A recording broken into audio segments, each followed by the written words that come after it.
Hey y'all, it's Renegade, and we're back once again. Spill some more reality, and today we're talking about the much-awaited premiere of Canada's Drag Race Season 5. But before we go off, Queens, on the latest franchise of our Northern Queens, I can't do this alone, y'all. So let's welcome QuackkrJack. Jack, it's been so long, 84 years. How are you today? I am so great. One would say I'm ready to go off, Queen. So I'm ready. I got to like the same levels of like dog whistle. I was like, oh my god, girl. Oh, I mean, that is the appropriate excitement to have, though, for this season because I don't know about you. I'm feeling really good about this season. Something about Canada's Drag Race has always a good, fresh energy to it. And I think it's because it's like we don't see Rue. We have a completely, like, fair judging panel for the most part, it feels like. And they also do really fun twists. So I'm pretty excited for this. Um, and I hope you all are too. But before we get into too much here, y'all, just want to start off by saying making sure that you like and subscribe for additional content because it lets us know that you're enjoying what you're listening to, and comment along with us below as well because new content is definitely coming. And that's something I kind of wanted to touch on here first, because obviously some of y'all may have noticed we did take a little bit of a break over the last couple of weeks, considering we haven't been releasing as many podcasts as usual. We did kind of stop the Survivor 47 one and the Global All Stars one kind of in the middle of it, but let's be real. I think we could all agree Global All Stars was fucking exhausting. I know for one for a fact, as much as I was kind of enjoying it, there's just a lot of discourse behind it to the point where it wasn't a very fun viewing experience. Jack, did you enjoy the viewing experience? Because I honestly I'm glad that we're over. I'm glad the election's over, and I'm glad Global All Stars is over. okay. So I mean, Global All Stars was pretty awful, like pretty hard to get through. So yeah, I mean, I think everyone agreed it was one of the worst seasons of Drag Race. As someone who has not seen every single Drag Race season internationally, though, I don't know that it's the worst season ever, but it was pretty bad. Looking at you, Belgium.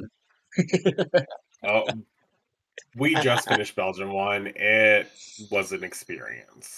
I don't think you could really say we finished it if we literally skipped over like just to the challenges because it was shows get rough, y'all. Like we should be thankful that we have some shows like Global All Stars because I mean it was terrible, yes, but yeah. Well, actually, I'm never gonna revisit it, but it definitely puts in perspective like amazing Drag Race versus eh Drag Race, and sometimes, At least especially when we everyone was have, talented. I would agree with that. Yes, the cast itself was not the issue. I think we all could agree with that. Um, Yeah. but and I think we were all kind of being kind of under the impression this was like a true global Olympics of drag, when in reality it was just USA versus the world. So, um, I think the sooner we're able to just kind of, maybe move on and just kind of recognize that, you know, it was the first franchise. Maybe they're just doing it to get the notoriety out there. Who the fuck knows? Maybe season two will be better. I don't know. But when we have 100 seasons of Drag Race going on at once, y'all, it's very difficult to like want to like talk about things that are just not hitting it for you, right? And we have shows like Survivor, Big Brother, Traders that are all just kind of like on their like high end at the moment here, even though they've been around for forever. Other than Traders, Traders just started. Um, you know, this isn't my full time job. This definitely isn't Jack's full time job. We would gladly love to make it our full time job. So if you'd love to help us with that, we'll do whatever y'all want to do. If y'all want to help out, but until we get to that point, I think moving forward, we're probably likely going to be doing end of the season videos here. Maybe we'll do some mid season updates here and there. But like when we have seasons like Spania 4 and UK 6, which are especially UK 6, which is hitting right now. I'm sad we're not talking about that. Um, it seems like we kind of need to kind of pick and choose what content you'll be getting. So I just wanted to do upfront here first that you will be getting the weekly runway ranks. If you want to hear why we're ranking some of those on the podcast, feel free to listen because we'll definitely be talking about that. But yeah, we'll definitely be kind of pick and choosing our content moving forward here. So hope y'all are okay with that. But who knows in the future when things kind of, we get into like a little bit more of a regular groove here. Who knows what we might be adding it to the plan moving forward here. But, at this point in time, that's what we're dealing with here.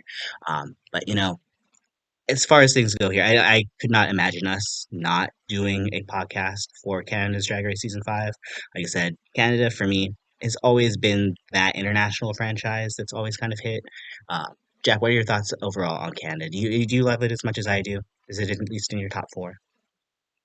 Oh, it's easily in my top 4. It's easily one of the best international franchises. I think Brooklyn and the panel generally have a better view of things than maybe RuPaul does, in my opinion. Of course, my opinion. But I also think that there's something very fun about seeing maybe just a different country, but like it's it's so relative to America that it just feels like it feels almost like an extension at times of like a different subculture of drag that we don't get to see a lot of. So it's so much fun. And I think all the queens always there's a lot of talent here. And I don't always know like, oh, this person's going first, generally. This season's cast is really giving it to me here, and I think that's another reason too, is that like the last, especially after I want to say maybe Miss Fiercelicious kind of brought it in with a little bit of the snarkiness, but like season 4 they went like full on adding queens that like did not care but to speak their mind, and I really feel that's going to be a real big thing that we see here in season 5 because we've already seen that it's episode 1, they're already bickering, they're already fighting, so I'm just like I can't wait, I literally can't wait. Overall, Jack, what were your overall thoughts on the premiere episode here for season 5?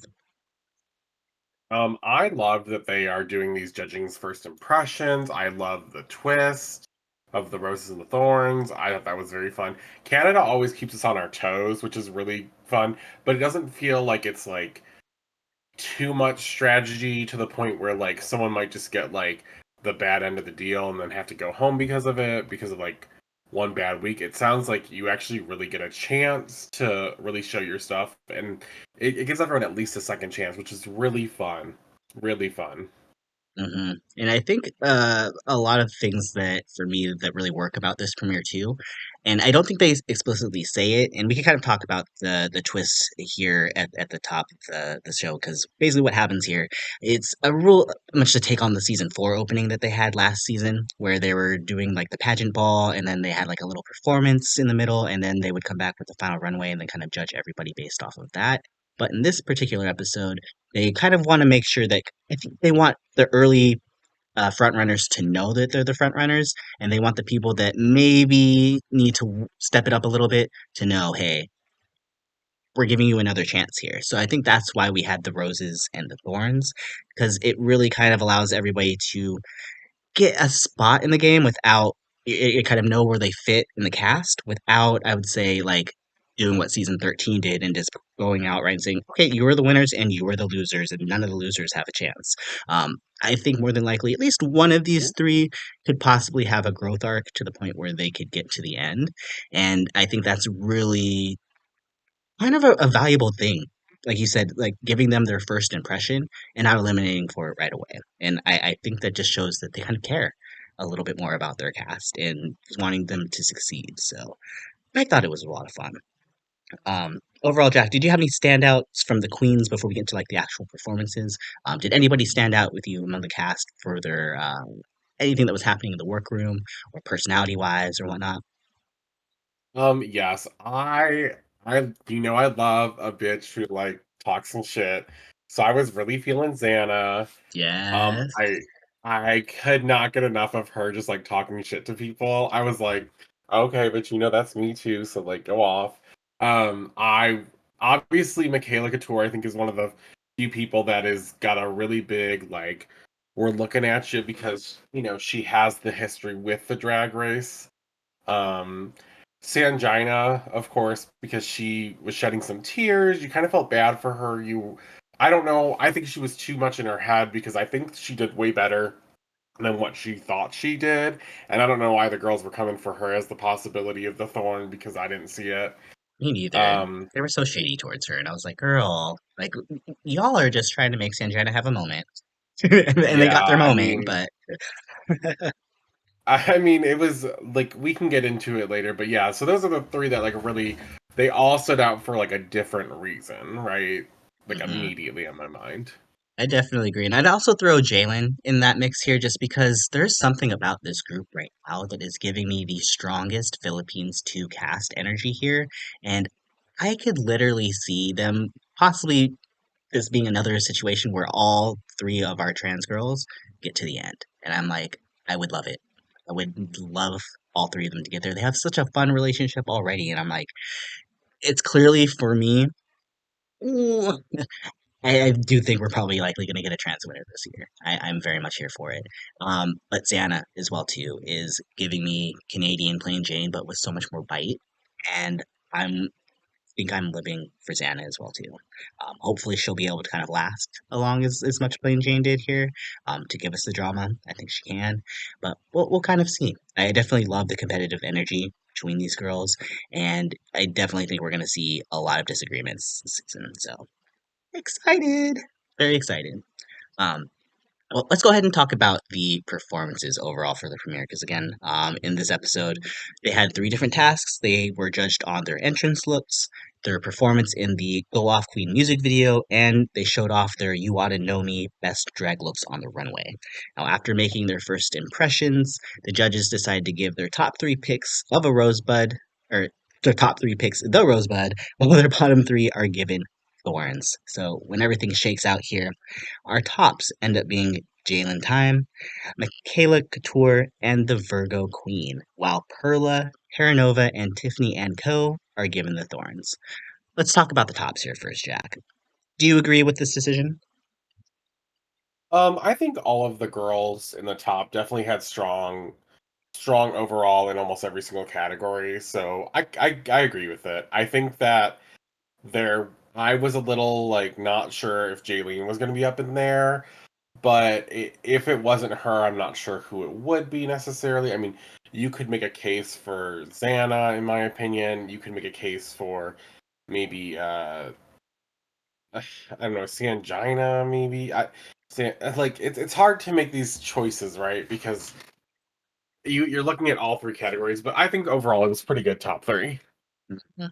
I agree. I think that Jalen, I think she definitely had my favorite entrance look. So I'm fine with her being in the top three for that, if that's specifically what we're judging everything on here, because that look did have a very powerful message behind it. And it was also That's true. fashionable too. So if you're able to kind of combine the both, like it's giving kind of very like a cheddar gorgeous kind of energy, like she was able to do um, politically fashionable drag, and I think that's kind of what Jaylene is really going to probably be leaning into with a lot of more of the old school aesthetic. So living for that. Wasn't necessarily as big a fan of her music video, but I think she also was the only person that sang the entire time. So I think that is pretty talented on its own. And then the final runway she had was gorgeous too. Um, Michaela and Virgo too. While I don't necessarily like their entrance look as much, I do want to side note really quick though. Michaela's wig in that entrance look. Oh my god. The beautiful mix between like the tribal and like the 70s Diana Ross. I was living for it. I know you didn't like Michaela's entrance look as much. Just gonna shade that out there really quick for you, Jack. But I I think mean, the hair was good, she more but than made up for that performance in that Pop Off 8 video. oh, one thousand Without a percent. doubt. Oh my god, she was so good. And I think Virgo actually sounded the best. And the fact that she was able to mix up like the rapping as well as the singing, brilliant. Hmm. I also think Virgo had my favorite, actually between Minnie. Minnie, I think actually had my favorite final runway best drag look, but I think Virgo was like probably second or third. Um, Such a cool look.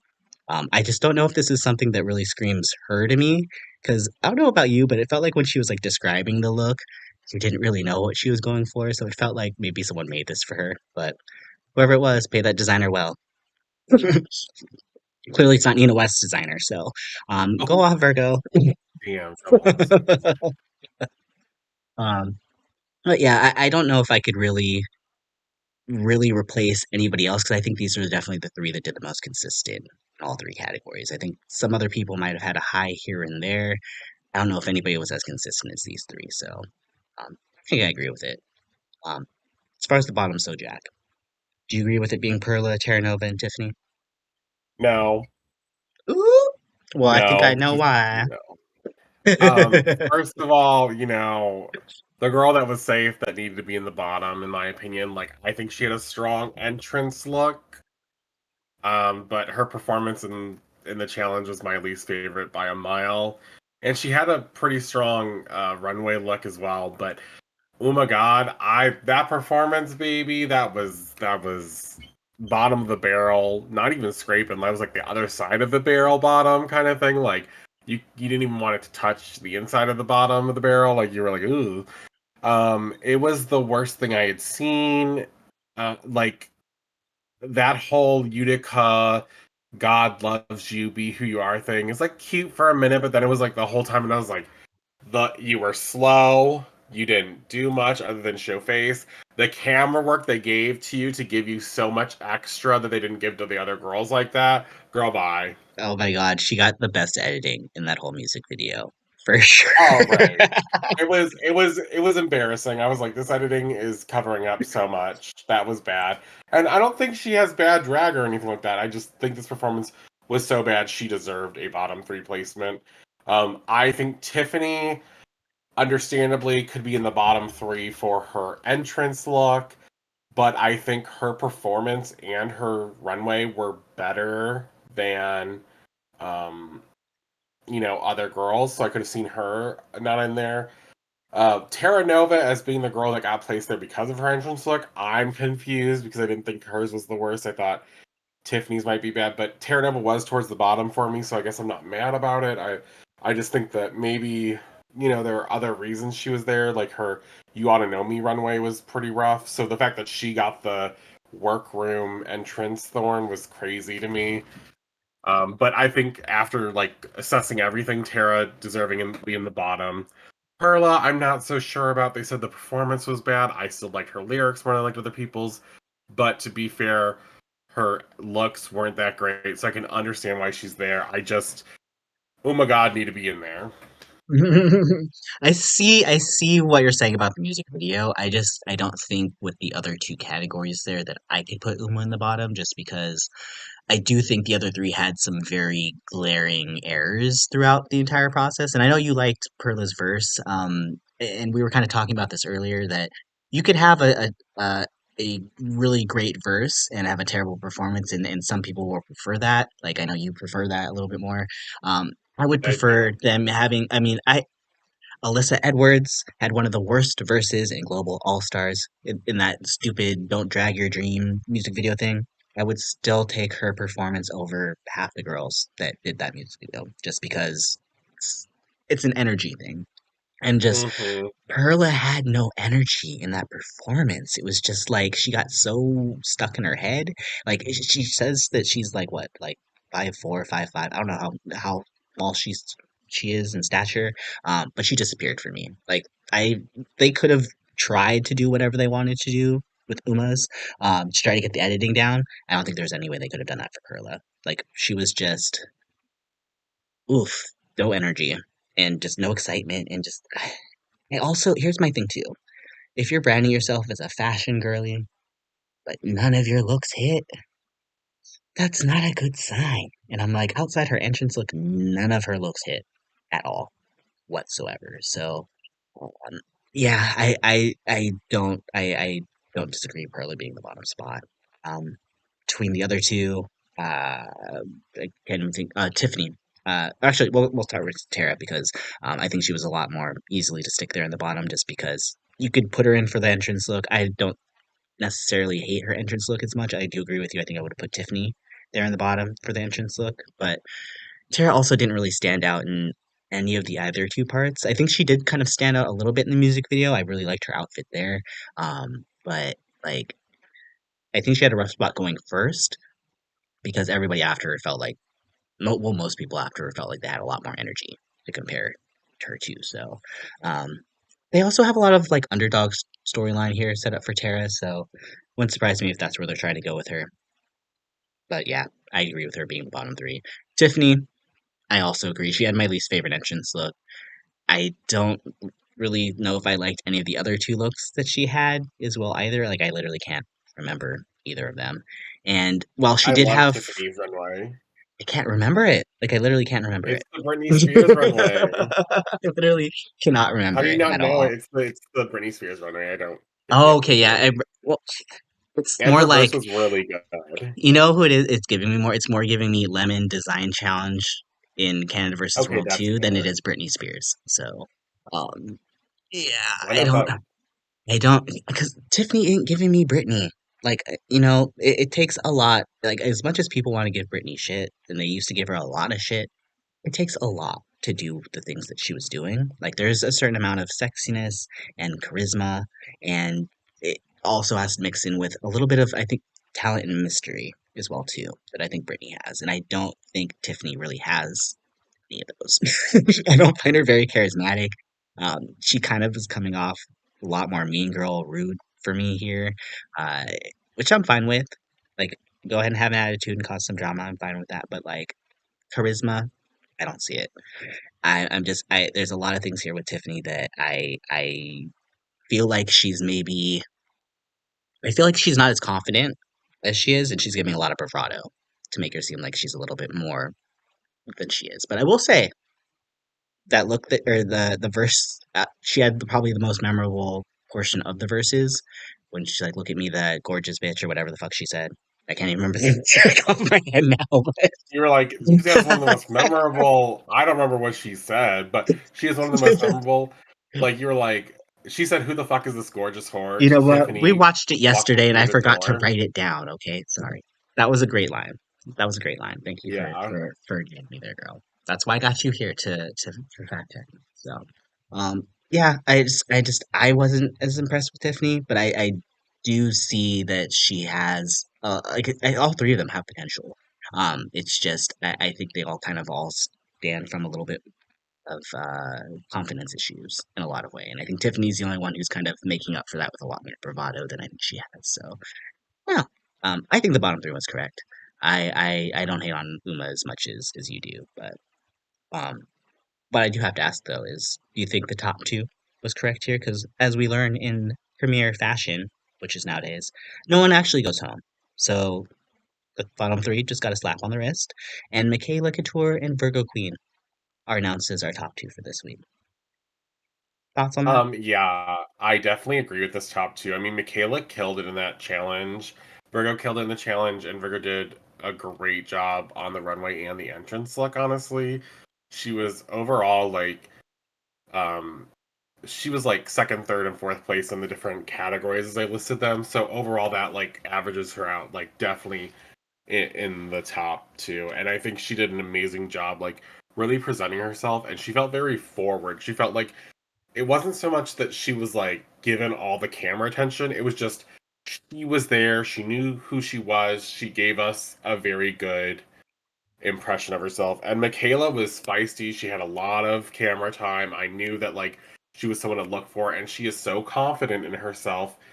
Even if she like doesn't have the most expensive drag or the most time in the game kind of thing, like she is there. She is herself. She is loving herself. She's like, "This is me, bitch. You're gonna love it." And I mean, that's something you just want to root for. So yeah, I love that these were the top two.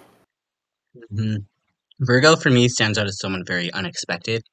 After what I got in her in the Meet Queens, I did not expect this kind of level from her. Um, so I'm very, very excited to see what Virgo is going to do this season. I think she's going to be a surprise standout for sure. And Michaela, oh my God, she's giving so much winner energy. I think it's just a lot of it is too is just because obviously she's like the comeback queen from season two makeover challenge, so she's always gonna have that storyline with her. But they like with Minnie here as well too, for example, being an ex-pit crew member, they also have that storyline going on here too. But I don't feel like they focused on Minnie in the personality department as much as they gave Michaela her time. That's why I was a little shocked, just narratively speaking, that Michaela didn't win the lip sync or it wasn't like a double win. Initially watching the lip sync, I think I was like, okay, Virgo is winning. But rewatching it again, Michaela gave so much face, so much emotion, and she was in a dress, so it's like she couldn't flip and trick as much as everybody else could, you know? So if we're going based off of just energy and tricks, okay, sure, I give it to Virgo, but I kind of think Michaela won that. Personally, for me, I get why the Virgo won the lip sync because she was really trying to give it her all and trying to show us every like thing that she's got in the bag. And I respect it. I respect it. But from the first time I saw that lip sync girl, Michaela ate hands down. This is very much a Jax versus Mistress Isabel Brooks kind of moment where everyone was like, at first people were like, oh my god, Jax won that hands down easy. And I was like, who said that? I was like, "Who said that?" I was like, "Mistress Ah, clearly won." That's how I felt about this lipstick. I was like, "Michaela won this shit. I don't care that she's not flipping. I don't care that she's not doing all that. The song didn't need it. I was living for Michaela's performance. I feel like she really embodied the song. Not to say that Virgo didn't do a great job. I was team Michaela on that lip sync. I don't really care that she like lost it because I think just being in the top two shows a lot. And I also want to bring up something really interesting about Canada. Um, so three of the three of the four seasons, the person who wins the first episode either wins the season or ends up in the final three. So it's a very good outlook for the Virgo and Michaela at this point, honestly. And it's actually the even seasons where the people who won the first episode won the season. So like, I don't know, now that's an odd season. Does that mean Virgo's gonna go far but not be our winner? I don't know if it's one of those like small conspiracy things, the editing thing. Like, I don't know. When I saw that statistic, I was like, that's interesting to note. that is very Either interesting, way, actually. I think they're both like doing great. I hope they're both at least towards the end. I mean, my opinions may change once we see more challenges. If someone starts to bomb 14 times in a row, send her home. But, I could see them both going pretty far in this season. I actually, our whole top three, I could see going very far in the season. So I'm very excited for that. Think the people that I have my eyes on are definitely our top three here: Michaela, Virgo, Jaylene. But I also don't want to count out like some more underdeveloped people like Xana, who is giving me player energy for sure. Minnie, who still Hmm. has a storyline to work with, and Sanjina as well too. I think has that charisma factor that could kind of maybe Miss Vanjie her along the way in certain situations. So I don't want to count any of those people out. But there's also, I mean, still tons of time. It's first episode, so who knows? Who knows what could happen? Um, but one thing I do want to discuss here with you, Jack, because obviously we didn't get really a payoff from the Thorns twist, right? We didn't really. Yeah. Nobody left. Are we assuming though that this is kind of like a mark, kind of like you guys are marked for elimination now, and one of these three will be our first boot? Do you get this feeling that any of these three will be leaving?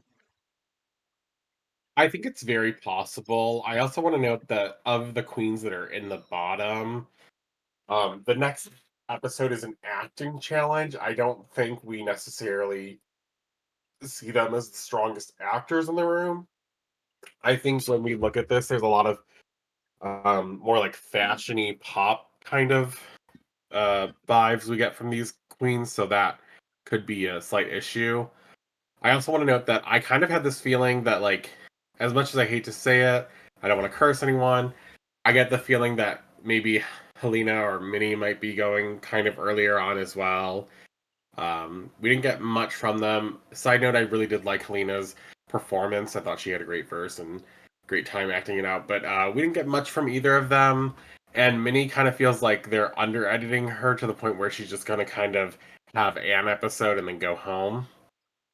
So I'm a little Yeah. worried for Minnie because I'm not sure how she's going to do on the acting so far. But everyone can surprise you. People are always going to have something that like I mean, we're not gonna. I don't think we're gonna have any of those like clearly obvious first out has to be boot. Tiffany is giving us quite a bit of that kind of feel to it, just because we've seen these girls typecast before. I'm not. I'm hoping that doesn't happen to her. I'm just saying it wouldn't surprise me too much if we. So like, yes, one of these three girls in the bottom could definitely be marked, but anything can happen, especially because like we're not seeing a gothy Ken doll or a like um a Henna where it's just like, girl, come on, you going home first. Goodbye, there's the door. Like it's not. No one has given us that kind of energy just yet. Hmm. I So, and mean, I don't see any of these girls doing that poorly either. Like, no hate to anyone because like all drag is valid or whatever. But you know, in a competition, when you're looking at drag as it relates to the actual like challenge and whatnot, those two weren't really given anything to go off of. None of the Canadian queens are any kind of striking resemblance to that right now. I would agree with that. I do agree with you. I don't even think we talked about Helena this whole episode up until this point. So No, yeah. she hasn't been featured really. So I'm a little worried for her a little bit, but you know, it's the premiere. Anything could really happen after this. Like you said, you're right. Anybody could have potentially come out of the woodworks with some skills that we don't know that they have. And at the same time, though, too, it's that there's also the order of the challenges plays a role in it too. Like if we were to throw Definitely. out like a girl group next or a design challenge next, definitely the first girl that officially goes is going to be probably a little bit different. In this group, though, if I was gonna have to say it, I feel like Terra Nova is like the brain choice. Like she's the person like in my brain that I'm like, okay, I feel like they're setting her up with the most obvious underdog storyline, so it just feels like since that's all she's really giving us right now in the edit, that she probably might be going home first. Whereas Tiffany and Perla, Tiffany is especially feels like she's a little bit more confrontational in situations, so I feel like they might keep Tiffany for an episode or two just to see if she gets into any more drama. Whereas Perla, she did have that one weird moment that stood out to me with Xana when they were all talking about they were like putting their stuff in the workroom closets, right? And Xana just goes, "I hate Perla." I was like, "Oh, that was weird and random," and came out of nowhere. So I'm just wondering if this is a situation where we're going to see some drama and why Xana hates Perla, or if it's just a situation where I would say between the two, I would lean towards Perla probably being the one to be eliminated over Tiffany, just because like we didn't really get any understanding why Xana hates Perla. So it just kind of felt like it was a situation where they were kind of using the other queens to try to influence our opinions a little bit, to just try to be like, yeah, Perla is not going to go far because Xana hates her. So we should all hate her too. I don't know. I'm I'm very interested to kind of see where things can kind of go from here. I would kind of like to see Perla stay on long enough to make to a sewing challenge though. Like I feel like for her, if she's gonna pretend to be the fashion girl, I would like to see her sew. Oh, not to pretend. Damn. Oh, sorry. Well, you know what I mean. Like it's outside her No, I entrance. Look, feel I have you. not been given anything. Even her promo is the worst one that we ranked. Like she was below Terra, and Oh yeah, her promo was so her "You Ought to Know Me" runway was my least favorite too. yeah, I was like, she's not giving me I think fashion to her is that. skinny white girl fashion kind of thing. Unfortunately, like that's what I've gotten the vibe of so far, and I hope she gets past just skinny girl. Mm. I Like, mean, we'll see. They have a lot of potential, and I think they've actually done a pretty good job at they're fleshing out these three queens for a little bit, at least for like one episode, the little time that we had. So I think next episode will probably be a good tell of where a lot of people's talents lie. Because if you could do well in an acting challenge, you could probably generally do well in a comedy challenge. You could probably do okay, probably in improv and roast to some degree. So well, mhm. I think this next episode will probably be a big episode to kind of flesh out where a lot of these girls go. Because right now, we just really got a taste of their drag and their performance art.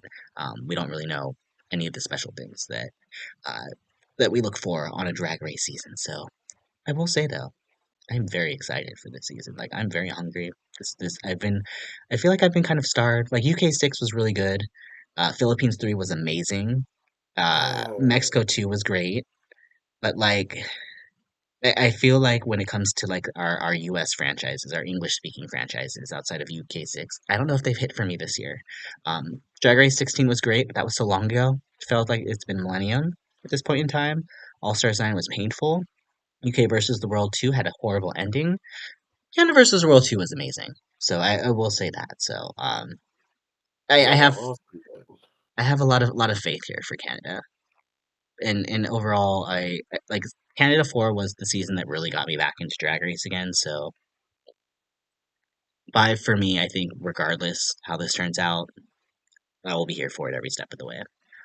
Jack, I think we got towards the end of our podcast here, though. I think we've kind of said a lot here. So I want to give you some last words, some final thoughts on overall on the premiere of the season, where things are heading, and just Drag Race in general. Do you have anything to say? I want to note on what you had just said about how a lot of our seasons hadn't been hitting the same way, and just agree with you. But I also want to take a time to say that what Canada's Drag Race 5 is giving me is there's a bit more mysteriousness to it. There's a bit more like what's going to happen next. I'm not completely sure. With UK 6, I feel like we kind of were thrown the winner in our face immediately at the beginning of it all. I feel like we were thrown pretty much the top four into our faces. We knew kind of who was going home when, for the most part. That's not completely the same here with Drag Race Canada season 5. I feel like there's a lot of talented queens. I feel like what you mentioned earlier, the when the challenges come, they really decide who goes home and when, because like you said, we don't have a design challenge in the first two episodes. So, this acting challenge coming up in the next episode could really weigh in a big change of pace. Like, Sangina was shown that she was emotional, but maybe she's fluent at acting or something, and she's going to feel really strong about that. Maybe some of our quote unquote fashion girls like Perla, maybe, and Tiffany, maybe they're willing to like step out of that shell and go further than they've ever like been able to go before. It'll be interesting to see what happens because I think there's such an array of different drag here. It's really exciting. Even if you go home first, like you could still be a superstar. We've seen it happen many a time before. Look at Miss Vanjie. Look at Lemon on Canada One. Look at or not Canada One. I'm sorry, UK versus the World One. Look at queens that have actually made something. Shangela, although maybe I don't we'll know. stop I don't that know if one. we could. Yeah, Yeah, we can let me stop there. We can X stop that there. You've out. made X your that point. You've out. made your point. Yeah, You've made yeah, your yeah. point. Made the point. Made the point. What I'm saying is, there's a lot of fun here. There's a lot of different types of queens. I'm really excited to see what kind of drag they come up with, who they are as people. I hate to just pigeonhole and say that like someone like Xana is automatically like a plain Jane because I think Xana is more of a maybe fashion girl, and just because she's not necessarily like the nicest queen doesn't mean that like it's that one stereotype. Like she could be our like girl who opens up and like learns more about herself and even possibly goes for a chance at snatching the crown. You never know what you're going to get. And from this season, honestly, there's so many different ways I could see this going at this point. So I'm very excited.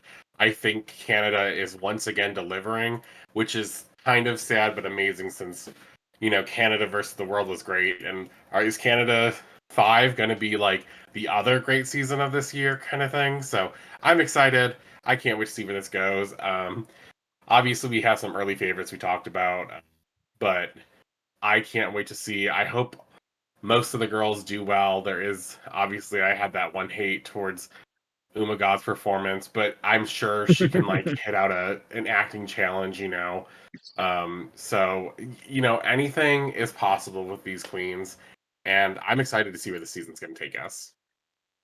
I'm excited for Umagod's eventual sexy breakout that Jack's predicting here, as well as Xana's Versace arc, where she goes from the bitch of the season to Miss Congeniality. Oh my god. Yeah. So excited. But reality, like you're right though, we have so many ways this can go here. It's very exciting because like the diversity of the cast as well too is just it's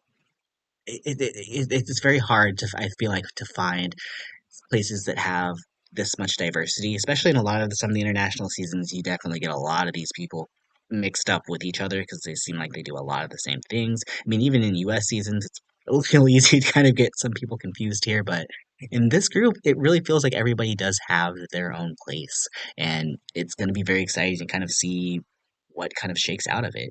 And yeah, I agree with you. I cannot wait to see how this all turns out. Shocking, right? And hopefully y'all are Right. either too if you made it this far. Appreciate y'all listening again. And Please, again, like and subscribe if you made it this far to let us know that you're enjoying the content. And be sure to catch all of our continuing weekly coverage on our ranking countdowns for the runways, as well as all the other coming content we'll be having for whatever seasons of the shows pop up here. We have what France All Stars coming up. We have US 17.